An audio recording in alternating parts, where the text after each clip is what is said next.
जय हिंद। स्वागत है आप सभी का सीटेट की इस स्पेशल क्लास में। अगर आप भी तैयारी कर रहे हैं सीटेट की तो यह क्लास आपके लिए इम्पोर्टेंट होने वाली है। आज की इस क्लास में हम पढ़ेंगे क्या पर्यावरण पेडागोजी के कुछ महत्वपूर्ण प्रश्न। यकीन करिए यह परीक्षा स्पेशल क्लास आपके लिए रामबाण साबित होने वाले, क्योंकि यहाँ से जो प्रश्न हम आपको पढ़ाएंगे प्रैक्टिस सेट के माध्यम से वह सीधे सीधे आपके पेपर में आ सकते हैं। एकदम नए प्रश्न है, परीक्षा पैटर्न पर आधारित है। तो अगर आप भी चाह रहे हैं हमारे साथ जुड़ना तो फ्री प्रैक्टिस बैच से आज ही जुड़ जाइए, क्योंकि यहाँ पर फ्री में पढ़ाया जाता है, एक पैसा भी नहीं लिया जाता। चले, पेडागोजी के ऐसे ऐसे प्रश्न हैं और ऐसे ऐसे ट्रिक हैं जो आप देखकर चौंक जाएंगे। हम पहले ही प्रश्न से ट्रिक का उपयोग करके दिखाएंगे। ठीक है, चलिए बात करेंगे पर्यावरण पेडागोजी के पहले प्रश्न की। क्या कह रहा है? पर्यावरण अध्ययन, जिसे आप शॉर्टकट में क्या कहते हैं, ईबीएस कहते हैं, ये आप जानते रहिएगा। ठीक है, कह रहा है कि पर्यावरण अध्ययन का मुख्य उद्देश्य क्या है। अगर आप पर्यावरण का पेपर देने जा रहे हैं, मान लीजिए अगर आपको पर्यावरण का मुख्य उद्देश्य ही नहीं पता तो कैसे आप देंगे पेपर? तो पता होना चाहिए। एकदम शुरू से चलेंगे और एकदम लास्ट तक खत्म करेंगे प्रश्न को। ठीक है, क्या कर रहा है? पर्यावरण अध्ययन का मुख्य उद्देश्य क्या है? ए ऑप्शन का रहा है केवल वैज्ञानिक तथ्यों को याद कराना। बी ऑप्शन का रहा है पर्यावरण से जुड़ी अवधारणाओं की समझ विकसित करना। सी ऑप्शन करा है बच्चों को परीक्षा में अधिक अंक दिलाना। और डी ऑप्शन करा है केवल पौधों और जानवरों के नाम सिखाना। चलिए, अब हम यहाँ पर आपको बताते हैं कि सीटेट के ईबीएस के पेडागोजी के ट्रिक कैसे यूज करके आप उत्तर निकालेंगे। ध्यान से सुनिए और ध्यान से देखिए क्या कर रहा है। पहले डी ऑप्शन से शुरुआत करेंगे। ठीक है, चले, इस ऑप्शन में कह रहा है कि केवल पौधों और जानवरों के नाम सिखाना। आप खुद सोचिए, क्या पर्यावरण अध्ययन का मुख्य उद्देश्य यही है कि सिर्फ पौधों और जानवरों के नाम सिखाना या नाम लिखाना, या को भी कुछ भी सिर्फ यही सिखाते हैं? बिल्कुल नहीं। पहली बात तो यहाँ पर केवल शब्द लग गया, इसलिए ये रॉन्ग आंसर हो जाएगा। अब सी ऑप्शन क्या कह रहा है? कह रहा है कि बच्चों को परीक्षा में अधिक अंक दिलाना।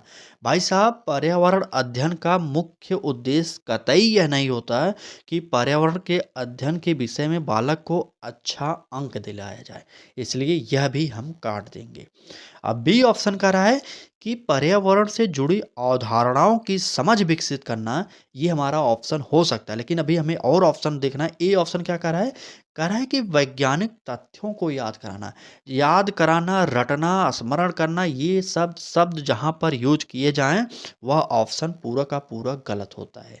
तो समझ गए आपका उत्तर क्या निकला? पर्यावरण अध्ययन का मुख्य उद्देश्य जो होता है वह होता है पर्यावरण से जुड़ी अवधारणाओं की समझ विकसित करना। ठीक, समझ गए ना? चलिए, बस आप समझते रहिए और पढ़ते रहिए, क्योंकि सीटेट आपके समझ पर आधारित है, ना कि रटने पर आधारित है। ठीक है, चलिए बात करेंगे अगले प्रश्न की। क्या कह रहा है? प्रश्न में कहा जा रहा है कि पर्यावरण अध्ययन को प्रभावी बनाने के लिए शिक्षक को क्या करना चाहिए। देखिए, सीटेट पेडागोजी को सॉल्व करते हुए पहली बात आराम से प्रश्न पढ़िए। अभी आप प्रैक्टिस कर रहे हैं, पेपर में थोड़ी बैठे फटाफट पढ़ते जा रहे हैं, ऐसा बिल्कुल नहीं। आप अभी यहाँ पर समझिए, इसलिए हम अपनी क्लास में धीरे धीरे बोल बोल कर पढ़ते हैं और एक शब्द को दो बार बोल देते हैं ताकि आप समझ जाइए। ठीक है, चले, क्या कह रहा था? पर्यावरण अध्ययन को प्रभावी बनाने के लिए शिक्षक को क्या करना चाहिए? ए ऑप्शन कह रहा है केवल पाठ्य पुस्तक पढ़ाना चाहिए। बी ऑप्शन को कह रहा है कि बच्चों को रटवाना। सी ऑप्शन को कह रहा है बच्चों को स्थानीय परिवेश से जोड़ना। और डी ऑप्शन केवल परीक्षा पर ध्यान देना। देखिए, हमारे पुराने ट्रिक को जैसे ही आप यूज करेंगे, केवल शब्द जहां पर है उसे पढ़िए और काटिए धक्का-धक। क्या कह रहा है ए ऑप्शन में? केवल पाठ्य पुस्तक पढ़ाना।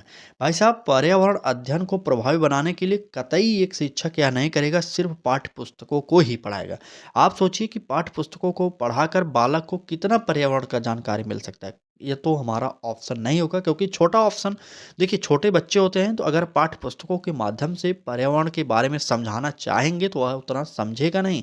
हालांकि अगर आप उसे परिवेश से जोड़ेंगे, वहाँ पर पर्यावरण को दिखाएंगे, तो वहाँ पर बालक ज़्यादा सीखता है। छोटा बच्चा होता है, इसलिए हम पाठ्य पुस्तकों को उतना वैल्यू नहीं देंगे। बी ऑप्शन कर रहा है बच्चों को रटवाना। डायरेक्ट काटिए, रटवाने की बात ही नहीं करता। सीटेड हमेशा जहाँ पर रटने की बात करता है वो गलत हो जाता है ऑप्शन।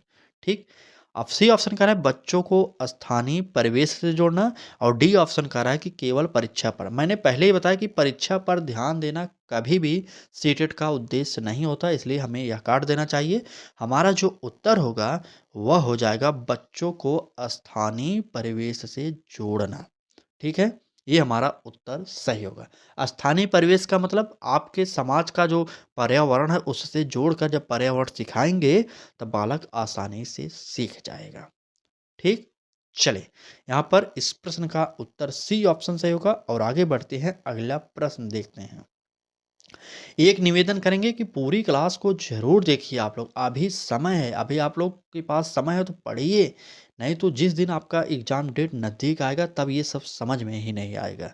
ठीक है? रटने वाली बात तो है नहीं कि परीक्षा की डेट एकदम नज़दीक आ जाएगी तो हम रट लेंगे। ये रटने वाली सीटेट नहीं है, सीटेट समझने पर आधारित होती है। ठीक? चलिए, कह रहा है कि बाल केंद्रित शिक्षा का क्या अर्थ है? ए ऑप्शन कह रहा है शिक्षक केंद्रित शिक्षण, बी ऑप्शन कह रहा है बच्चे की सक्रिय भागीदारी पर आधारित शिक्षा, और सी ऑप्शन कह रहा है याद करने वाली शिक्षा, और डी ऑप्शन कह रहा है परीक्षा आधारित शिक्षा। यहाँ पर साफ साफ उत्तर दिखाई दे रहा है। आप लोग उत्तर जल्दी से बताइए कौन सा उत्तर सही होगा। चलिए बताइए। देखिए यहाँ पर प्रश्न में पढ़िए और ऑप्शन देखिए, कह रहा है कि प्रश्न में बाल केंद्रित शिक्षा। भाई साहब जब बाल केंद्रित शिक्षा की बात कर रहा है तो शिक्षक केंद्रित शिक्षण कैसे होगा? ये ऑप्शन तो कट जाएगा। और यहाँ पर कह रहा है कि याद करने वाली शिक्षा, याद पहले ही नहीं करा सकते आप, परीक्षा पर आधारित शिक्षण ये कार्य होता नहीं। हमारा जो उत्तर होगा बच्चे की सक्रिय भागीदारी पर आधारित शिक्षा जो होती है वही हमारी बाल केंद्रित शिक्षा के अंतर्गत आती है। इतना आप जानते रहिएगा। ठीक है, तो यहाँ पर इस प्रश्न का उत्तर जो होगा बी ऑप्शन हमारा सही हो जाएगा।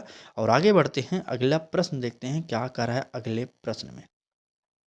प्रश्न संख्या 4 है और कह रहा है कि पर्यावरण अध्ययन में परियोजना कार्य कराने का उद्देश्य, जिसे आप प्रोजेक्ट वर्क कहते हैं। तो जल्दी से बताइए कि पर्यावरण अध्ययन में इसका उद्देश्य क्या होता है? ए ऑप्शन कह रहा है कि समय व्यतीत करना, बी ऑप्शन कह रहा है बच्चों की रचनात्मकता और खोज की भावना विकसित करना, सी ऑप्शन कह रहा है पाठ्य पुस्तक कम करना, और डी ऑप्शन कह रहा है अंक बढ़ाना। चलिए बताइए कौन सा उत्तर? देखिए, समय व्यतीत करना जितने भी लोगों ने गलत हो जाएगा, बिल्कुल गलत, क्योंकि समय बिताना ये कदापि नहीं उद्देश्य होगा प्रोजेक्ट वर्क का। ठीक है, और पाठ्य पुस्तक कम करना, क्या पाठ्य पुस्तक कम हो जाएगा प्रोजेक्ट वर्क से? बिल्कुल नहीं। अंक बढ़ाना इसका उद्देश्य नहीं होगा। हमारा उत्तर देखिए साफ साफ सीटेट का उत्तर दिखता है। इतने दिन से हम प्रैक्टिस सेट आपको करा रहे हैं ना, हमें एक प्रश्न देखते ही उत्तर दिख जाता है कि हाँ ये उत्तर सही होने वाला है। अगर आप भी अधिक से अधिक प्रैक्टिस करेंगे ना तो आप भी प्रश्न देखते ही उत्तर टिक कर सकते हैं। ठीक है, इसमें उत्तर बी ऑप्शन में देखिए कह रहा है कि बच्चों की रचनात्मकता और खोज की भावना विकसित करना है। देखिए खोज की भावना, जब आप प्रोजेक्ट वर्क देंगे तो बालक को जाहिर सी बात है सभी चीज़ें आती नहीं होंगी, तो बालक कई जगह से पूछेगा, कई जगह खोजेगा, तो वहाँ पर वह खोज के माध्यम से सीखेगा। इसलिए जो हमारा पर्यावरण अध्ययन में परियोजना कार्य होता है सबसे बेस्ट माना जाता है। ठीक, तो इसलिए इसका उत्तर आप लोग बी ऑप्शन को सही करिए और आगे बढ़िए। अगला प्रश्न देखते हैं क्या कह रहा है। चलिए, कह रहा है कि सक्रिय अधिगम एक्टिव लर्निंग का अर्थ क्या होता है? क्या शिक्षक का अधिक बोलना सक्रिय अधिगम होगा, या बच्चे को स्वयं अनुभव से सिखाना ये हमारा सक्रिय अधिगम होगा, या केवल लिखित कार्य करना या नोट्स बनाना? कौन सा सक्रिय अधिगम जिसे आप एक्टिव लर्निंग कहते हैं, बताइए कौन सा उत्तर यहाँ पर हमारा सही होने वाला है? देखिए, शिक्षक का अधिक बोलना ये कभी भी सक्रिय अधिगम का पार्ट नहीं होगा। मान लीजिए शिक्षक ही अधिक बोलता हो और बालक सीखता ही नहीं हो तो कैसे होगा सक्रिय अधिगम? इसलिए हमारा ऑप्शन कट जाएगा। बी ऑप्शन कह रहा है बच्चे को स्वयं अनुभव से सीखना, स्वयं के अनुभव से सीखना, ये हमारा ऑप्शन सही हो सकता है। अभी देखेंगे पहले। और कह रहा है सी ऑप्शन में केवल लिखित कार्य करना। तो देखिए सक्रिय अधिगम का कभी भी ये पार्ट नहीं होता कि सिर्फ लिखित कार्य किया जाए। और डी ऑप्शन भी गलत होगा क्योंकि नोट्स बनाने की बात छोटे बच्चों के अंतर्गत हम नहीं कर सकते। ठीक, चलिए, अगर आप हमारे साथ जुड़ रहे हैं तो यकीन करिए कि 30 में 30 ईवीएस, 30 में 30 सीडीपी और 15 नंबर जो पेडागोजी के होते हैं, इतने नंबर आप कन्फर्म समझ लीजिए। ठीक है, कन्फर्म समझिएगा। ठीक, 75 नंबर की तैयारी हम आपको निःशुल्क में कराएँगे और एक भी प्रश्न बाहर नहीं जाएगा अगर आपने डेली क्लासेज किया और भी पूरा किया तो। यकीन करिए क्योंकि मैं खुद पढ़ा था यार, मैंने जिस बुक को पढ़कर पास किया वो बुक भी आपको बहुत जल्द बताने वाला हूँ और पूरा का पूरा दिखाएँगे उस बुक को कि किस प्रकार से उसमें मैटर दिया गया है, किस प्रकार से उसमें प्रश्न दिए गए हैं। तो जुड़ जाइए हमारे साथ। आप कमेंट में बताइए कि बुक की आपको लिस्ट चाहिए, क्या सीटेट की अच्छी बुक कौन-सी है ये लिस्ट चाहिए, हम तुरंत आपको प्रोवाइड कर देंगे। ठीक? चलिए, अगला प्रश्न देखते हैं तब तक क्या कह रहा है। अगले प्रश्न में कहा जा रहा है कि पर्यावरण अध्ययन में मूल्यांकन का उद्देश्य क्या है? ए ऑप्शन कह रहा है केवल बच्चों की कमजोरियां बताना, बी ऑप्शन कह रहा है सीखने की प्रगति समझना, सी ऑप्शन कह रहा है परीक्षा में सफल असफल करना और डी ऑप्शन केवल अंक देना। चले, मूल्यांकन का उद्देश्य क्या होता है आप समझ गए। देखिए, अंक देने का मतलब नहीं होता मूल्यांकन का पर्यावरण के अंतर्गत, ये आप जानते रहिएगा। और क्या करें, परीक्षा में असफल करना, छोटे बच्चों को परीक्षा में असफल आप कभी भी नहीं कर सकते, इतना आप जानते रहिएगा क्योंकि वहाँ पर उनके अंदर हीन भावना का विकास हो जाता है। क्यों? वो समझते हैं कि हम ही सबसे बेकार हैं इसलिए टीचर ने हमें फेल कर दिया। ठीक है?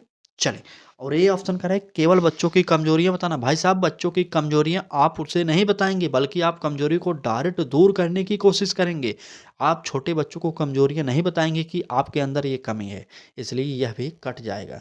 कमजोरियाँ होंगी, मूल्यांकन करेंगे तो आपको पता चलेगा कि बच्चे के अंदर कौन-सी कमियाँ हैं। कमियों को आपको दूर करना है, ना कि बच्चों को बताना है। ठीक है? यहाँ पर हमारा जो उत्तर होगा सी ऑप्शन नहीं होगा, बी ऑप्शन सही हो जाएगा, सीखने की प्रगति समझना। मूल्यांकन का मेन उद्देश्य यही होता है कि बालक को कुछ सीख रहा है कि नहीं सीख रहा, क्या कमियां हैं, उसे कैसे दूर किया जाए, ये सारी की सारी बातें मूल्यांकन के अंतर्गत आती हैं। इसलिए हमारा उत्तर बी ऑप्शन सही हो जाएगा। चलिए, आप ईबीएस पढ़ रहे हैं, आप बताइए कि किस कक्षा से ईबीएस स्टार्ट होता है, बताइए। प्रश्न में कहा जा रहा है ईबीएस विषय किस कक्षा तक समेकित रूप में पढ़ाया जाता है? बताइए जल्दी से। प्रश्न संख्या 7 का उत्तर कक्षा 1 से 3 तक, 3 से 5 तक, 1 से 5 तक, 6 से 8 तक। चलिए, प्रश्न संख्या 7, और आप सब जानते हैं कि ईबीएस आपके ही स्तर पर है, कक्षा 1 से 5 तक है, 6 to 8 में तो है नहीं, ये आप भी जानते हैं। ठीक है? तो आप जान जाइए, यहाँ पर उत्तर सिंपल है कि हमारा उत्तर कक्षा 1 से 5 यानी कि सी ऑप्शन हमारा सही हो जाएगा। चलिए, आगे बढ़ते हैं और अगला प्रश्न देखते हैं क्या कह रहा है अगले प्रश्न में कहा जा रहा है कि पर्यावरण अध्ययन में स्थानीय परिवेश का अर्थ है। क्या अर्थ है? अन्य देशों का पर्यावरण, बी ऑप्शन कह रहा है बच्चों का अपना आसपास का वातावरण, सी ऑप्शन केवल विद्यालय परिसर और डी ऑप्शन केवल पाठ्य पुस्तक का वातावरण। देखिए, पाठ्य पुस्तक मारिए, कट जाए डायरेक्ट, केवल विद्यालय परिसर को काट दीजिए, अन्य देशों का पर्यावरण काट दीजिए, उत्तर डायरेक्ट पाइए। बच्चों का अपना आसपास का वातावरण दिखाइए, ये वहीं पर स्थानीय परिवेश होगा ना, तो इसलिए इस प्रश्न का उत्तर यहाँ पर बी ऑप्शन सही हो जाएगा। ठीक है? देख रहे हैं, प्रश्न को देखते ही उत्तर हम लोगों को आ जाता है। क्यों? क्योंकि अधिक से अधिक प्रैक्टिस किया जा रहा है यहाँ पर। ठीक? तो आप भी प्रैक्टिस करिए। सीटेट एक ही उपाय है कि आप परीक्षा में अच्छे अंक ला सकते हैं। अधिक से अधिक प्रैक्टिस करिए, अधिक से अधिक प्रश्नों से परिचित होइए, अधिक से अधिक पैटर्न से रूबरू होइए, तभी आप सीटेट पास कर सकते हैं। ये कहें कि कहीं पर बैच ले लें, पास हो जाएँ, तो कभी भी नहीं पास होंगे। हम अपनी बैच ना तो बेचेंगे, ना बेचते हैं। ठीक है? आप प्रैक्टिस करिए, अधिक से अधिक प्रश्नों को हल करिए, समझिए, समझ पर आधारित है। और सीटेट का बैच कहीं पर भी मत लीजिए क्योंकि बैच आपको कभी भी पास नहीं करा सकता। पढ़ना तो आपको खुद है, समझना तो आपको खुद है। ठीक? जितना आप प्रैक्टिस बैच फ्री में पढ़ रहे हैं ना, उतना मान लीजिए आप कहीं पर किसी कोचिंग का बैच लेने जा रहे हैं, ऑनलाइन बैच, मान लीजिए ₹1000 का बैच है, तो ₹1000 में कुछ किताबों को लीजिए, किताबों से बहुत ही बेस्ट जानकारी मिलती है। ठीक है? किताबों के बारे में हम बहुत जल्द आपके लिए लाएँगे वीडियो, बहुत जल्द, तैयार रहिएगा आप लोग। चलिए, फिलहाल आगे बढ़ते हैं क्योंकि कई लोगों ने कमेंट की सर किताबें अच्छी बता दीजिए। सीटेट की कुछ किताबें हैं जिसे पढ़कर मैंने भी पास किया था, तो आप भी जान जाएँगे। चलिए फिलहाल प्रश्न में कहा जा रहा है कि अनुभव आधारित अधिगम में मुख्य रूप से क्या होता है। ए ऑप्शन करा है बच्चे खुद अनुभव करके ज्ञान प्राप्त करते हैं। बी ऑप्शन करा है केवल शिक्षक बोलता है। सी ऑप्शन करा है बच्चे सुनते रहते हैं। और डी ऑप्शन नोट्स तैयार किए जाते हैं। पैटर्न सेम है। आपको देखिए टिक कौन सा उत्तर करना है ये आप जान जाइए। चलें, प्रश्न संख्या 9 है और उत्तर आप जल्दी से बता दीजिए। देखिए यहाँ पर नोट्स तैयार करेंगे छोटे बच्चे, ये कभी नहीं होगा। बच्चे सिर्फ सुनते रहें, अगर आप बच्चे वहाँ पर बोलते नहीं तो यह भी हमारा नेगेटिव वर्ड आ जाएगा। और केवल शिक्षक ही बोलता रहे, बच्चे शांत होकर सुनता रहे, ये भी तो गलत है। ठीक है, तो उत्तर सिंपल हो जाएगा। कह रहा है कि बच्चे खुद अनुभव करके ज्ञान प्राप्त करते हैं, यही हमारा बेस्ट ऑप्शन हो जाएगा। ठीक, चलिए अगला प्रश्न देखते हैं क्या कह रहा है अगले प्रश्न में। अगले प्रश्न में कहा जा रहा है कि पर्यावरण अध्ययन में चित्र, मॉडल, मानचित्र आदि का उपयोग क्यों किया जाता है। तो आप सब जानते हैं कि पर्यावरण अध्ययन में इन सारी चीज़ों का बहुत ही महत्वपूर्ण योगदान है। इतना आप जानते रहिए। चलिए अब बताइए चित्र, मॉडल, मानचित्र का उपयोग क्यों किया जाता है। ए ऑप्शन करें कक्षा सजाने के लिए। बी ऑप्शन करें बच्चों को रटवाने के लिए। सी ऑप्शन करें अवधारणाओं को स्पष्ट व रोचक बनाने के लिए। और डी ऑप्शन समय बिताने के लिए। देखिए आज के पेडागोजी के प्रश्न कुछ सरल हो सकते हैं, लेकिन कल की क्लास जो होगी अगले दिन की वह टफ होगी। बताइए यहाँ पर उत्तर क्या होगा। चलिए बताइए उत्तर क्या होने वाला है। देखिए कक्षा सजाने के लिए चित्र, मानचित्र ये सब नहीं उपयोग किए जाएंगे। बच्चों को रटाने के लिए गलत हो जाएगा। समय बिताने के लिए गलत हो जाएगा। बाकी हमारा यहाँ पर उत्तर अवधारणाओं को स्पष्ट व रोचक बनाने के लिए ही चित्र, मॉडल और मानचित्र का उपयोग पर्यावरण अध्ययन के अंतर्गत किया जाता है। इतना आप जानते रहिए। यहाँ पर इस प्रश्न का उत्तर सी ऑप्शन को सही करिए। और एक निवेदन, क्लास अच्छी लग रही हो तो लाइक करिए और चैनल पर पहली बार आए तो सब्सक्राइब करके बेल आइकन को ज़रूर ऑन करिए, जिससे आपको नोटिफिकेशन मिलता रहे और सीटेट की फ्री तैयारी आप करते रहें। चलिए आगे बढ़ते हैं। कह रहा है कि समेकित दृष्टिकोण का क्या अर्थ है। समेकित दृष्टिकोण का अर्थ पूछा जा रहा है। ए ऑप्शन कह रहा है विषयों को अलग अलग पढ़ाना। बी ऑप्शन कह रहा है सभी विषयों को एक साथ जोड़कर पढ़ाना। सी ऑप्शन कह रहा है केवल एक विषय पर ध्यान देना। और डी ऑप्शन केवल विज्ञान पढ़ाना। चलिए उत्तर बताइए कौन सा सही होने वाला है। समेकित दृष्टिकोण का क्या अर्थ। समेकित का मतलब सभी चीज़ों को एक में ही समाहित कर दिया जाए, उसे ही समेकित कहते हैं। तो यहाँ पर देख रहे हैं केवल, केवल मतलब कि केवल विज्ञान पढ़ाना समेकित का अर्थ नहीं होता। केवल एक विषय पर ध्यान देना यह भी समेकित नहीं होता, क्योंकि सभी विषयों को हमें ध्यान देना पड़ेगा। और विषयों को अलग अलग जब आप पढ़ा देंगे तो वहाँ पर समेकित रहेगा ही कहाँ। समेकित दृष्टिकोण तो वहाँ से हट जाएगा। तो इसलिए इस प्रश्न का उत्तर होगा बी ऑप्शन सभी विषयों को एक साथ जोड़ना। ठीक है, तभी हमारा समेकित दृष्टिकोण पूरा होता है। ठीक, यहाँ पर बी ऑप्शन हमारा सही हो जाएगा।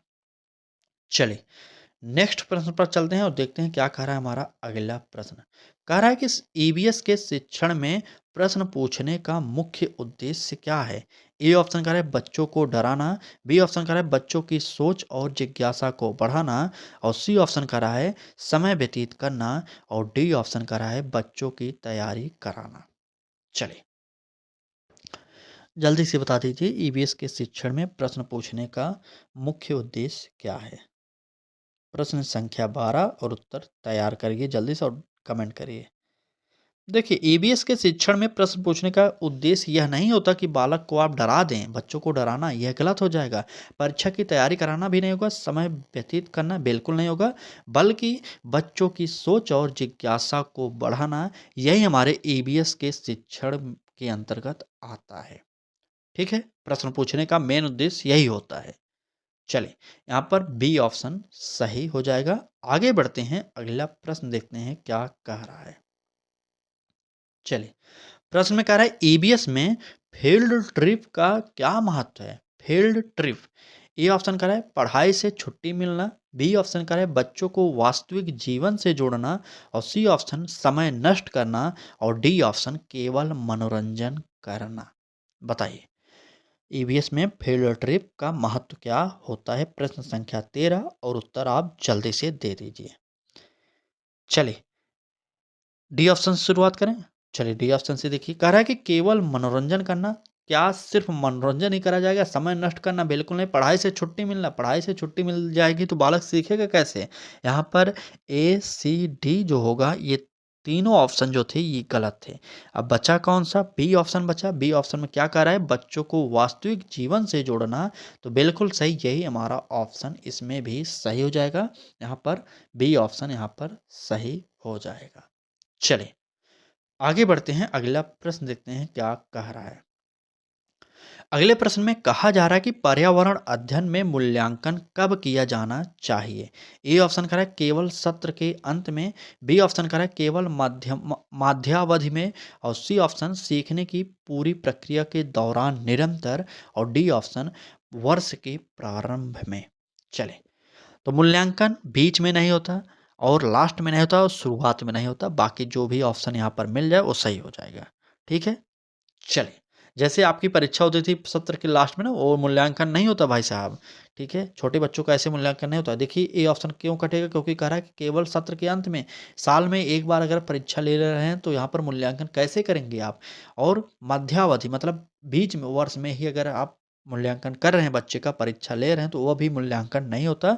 वर्ष के प्रारंभ में कैसे आप मूल्यांकन करेंगे भाई साहब? जब बालक ने कुछ सीखा ही नहीं, पढ़ा ही नहीं, तो वहाँ पर मूल्यांकन किस आधार पर आप करेंगे? ठीक, तो यहाँ पर कह रहा है सी ऑप्शन यही हमारा सही होगा। क्यों सही होगा? देखिए ध्यान से, कह रहा है कि सीखने की प्रक्रिया के दौरान निरंतर, मतलब कि जितने समय तक बालक पढ़ाता रहे, बीच बीच में उसका मूल्यांकन होता रहे। डेली मूल्यांकन कर सकते हैं आप लोग चाहे तो। यहाँ पर इस प्रश्न का उत्तर जो होगा सी ऑप्शन सही हो जाएगा। ठीक है, चलिए आगे बढ़ते हैं और अगला प्रश्न देखते हैं क्या कह रहा है। यहाँ पर प्रश्न थोड़ा सा बड़ा है, आप लोग प्रश्न देखिए डायरेक्ट। चलिए 15वां प्रश्न है, यहाँ पर पढ़िए आप क्या देखेंगे। प्रश्न संख्या कह रहा है कि ईबीएस शिक्षण में कहानियों और गीतों का प्रयोग क्यों किया जाता है? ए ऑप्शन कह रहा है बच्चों को व्यस्त रखने के लिए, बी ऑप्शन कह रहा है भावनात्मक जुड़ाव और सीखने में रुचि बढ़ाने के लिए, सी ऑप्शन कह रहा है समय काटने के लिए, और डी ऑप्शन परीक्षा की तैयारी के लिए। चलिए बताइए, ईबीएस शिक्षण में कहानियों और गीतों का प्रयोग क्यों किया जाता है? जल्दी से कमेंट करिए और उत्तर बता दीजिए कौन सा उत्तर यहाँ पर हमारा सही होने वाला है। चलिए ईबीएस का उद्देश्य कतई यह नहीं होता कि परीक्षा की तैयारी कराई जाए, समय काटने के लिए नहीं होगा, और बच्चों को व्यस्त आप नहीं कर सकते। इसलिए हमारा उत्तर जो होगा भावनात्मक जुड़ाव और सीखने में रुचि बढ़ाने के लिए होता है। यहाँ पर बी ऑप्शन हमारा उत्तर सही हो जाएगा। ठीक है, चलिए क्लास कैसी लग रही है एक बार कमेंट करिए आप लोग। चलिए क्लास कैसी लग रही है कमेंट कर दीजिए एक बार। तब तक हम अगला प्रश्न देखते हैं। प्रश्न में कह रहा है कि पर्यावरण अध्ययन की प्रकृति क्या है? केवल सैद्धांतिक है, केवल व्यवहारिक है, सैद्धांतिक और व्यवहारिक दोनों है, या केवल मनोवैज्ञानिक है? चलिए बताइए कौन सा उत्तर होगा हमारा। देखिए बात करें पर्यावरण अध्ययन की प्रकृति की, तो केवल सैद्धांतिक नहीं होगा, ना तो केवल व्यवहारिक होगा, और ना ही केवल मनोवैज्ञानिक होगा। इसलिए हमारा उत्तर जो होगा सबसे बेस्ट सैद्धांतिक और व्यवहारिक दोनों होता है। यहाँ पर इस प्रश्न का उत्तर सी ऑप्शन सही हो जाएगा। चलिए प्रश्न में कह रहा है कि ईबीएस का मुख्य फोकस क्या है?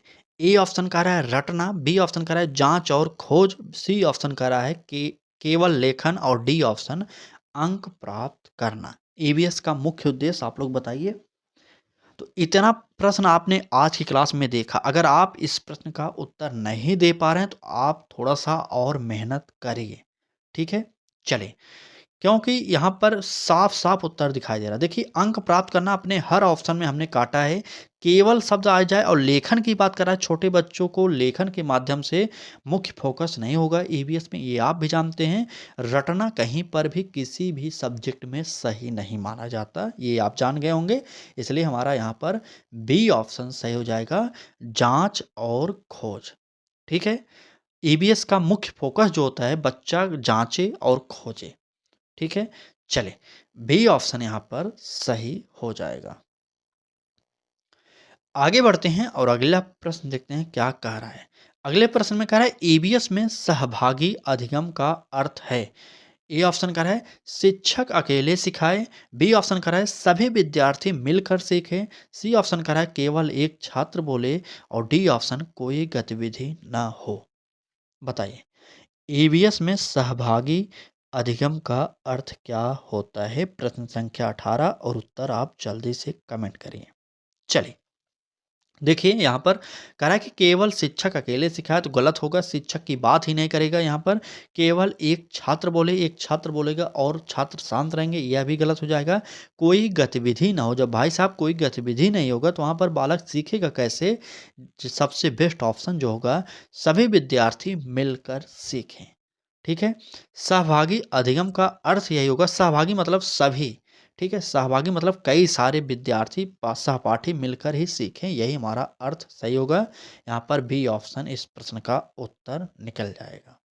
ठीक है, चलिए आगे बढ़ते हैं और अगला प्रश्न देखते हैं क्या कर रहा है। अगले प्रश्न में कहा जा रहा है ईबीएस में समस्या समाधान गतिविधियां क्यों कराई जाती हैं?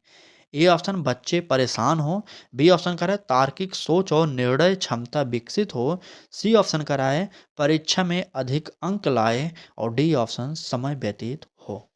बताइए कौन सा उत्तर यहाँ पर हमारा सही होने वाला है? चलिए जल्दी से बता दीजिए उत्तर कौन सा होगा 19वें प्रश्न का। देखिए कह रहा है ईबीएस में समस्या समाधान की बात कर रहा है, तो यहाँ पर समय व्यतीत करना फिर ऑप्शन मिल गया, परीक्षा में अंक दिलाना फिर मिल गया और बच्चों को परेशान करना, ये सब ऑप्शन नहीं है भाई साहब। आपने देखा होगा कि जहाँ पर भी इस प्रकार के ऑप्शन मिला आज की क्लास में हमने सभी को काटा है। अब यहाँ पर सबसे बेस्ट ऑप्शन जो होगा तार्किक सोच और निर्णय क्षमता विकसित हो, यही हमारा ईबीएस में समस्या समाधान गतिविधियां का मुख्य उद्देश्य होता है। ठीक, चलिए अगले प्रश्न देखते हैं। प्रश्न में कहा जा रहा है कि ईबीएस शिक्षण में शिक्षक की भूमिका क्या होनी चाहिए? बहुत ही इंपॉर्टेंट प्रश्न है, ईबीएस शिक्षण में शिक्षक की क्या भूमिका होनी चाहिए? ए ऑप्शन कर रहा है ज्ञान देने वाला प्रमुख व्यक्ति, बी ऑप्शन कर रहा है मार्गदर्शक और सहायक, सी ऑप्शन कर रहा है अनुशासन अधिकारी और डी ऑप्शन केवल परीक्षक। चलिए जल्दी से कमेंट कर दीजिए कि ईबीएस शिक्षण में शिक्षक की क्या भूमिका होनी चाहिए। तो यहाँ पर इस प्रश्न की उत्तर क्या होने वाला है? तो केवल परीक्षक होगा नहीं, अनुशासन अधिकारी होगा नहीं, और यहाँ पर क्या कर रहा है ए ऑप्शन में ज्ञान देने वाला प्रमुख व्यक्ति, क्या सिर्फ यही ज्ञान देता है? ये नहीं होगा। हमारा उत्तर जो होगा वह हो जाएगा बी ऑप्शन मार्गदर्शक और सहायक। बी ऑप्शन को यहाँ पर सही करिए और आगे बढ़िए, देखते हैं क्या कह रहा है। चलिए आज की क्लास में बस इतने ही प्रश्न थे। बाकी क्लास कैसी लगी ये कमेंट करके ज़रूर बताइएगा। क्लास अच्छी लगी तो लाइक करिएगा, चैनल पर पहली बार आए हो तो सब्सक्राइब करके बेल आइकन को भी ऑन करिए। सीटेट की डेली फ्री प्रैक्टिस बैच देखने के लिए जुड़ जाइए, डेली सुबह 10 बजे क्लासेज भी अटेंड करिए। चले बाकी आज की क्लास में इतना ही था, कल फिर एक नए क्लास के साथ आपके समक्ष फिर उपलब्ध होंगे। तब तक के लिए धन्यवाद।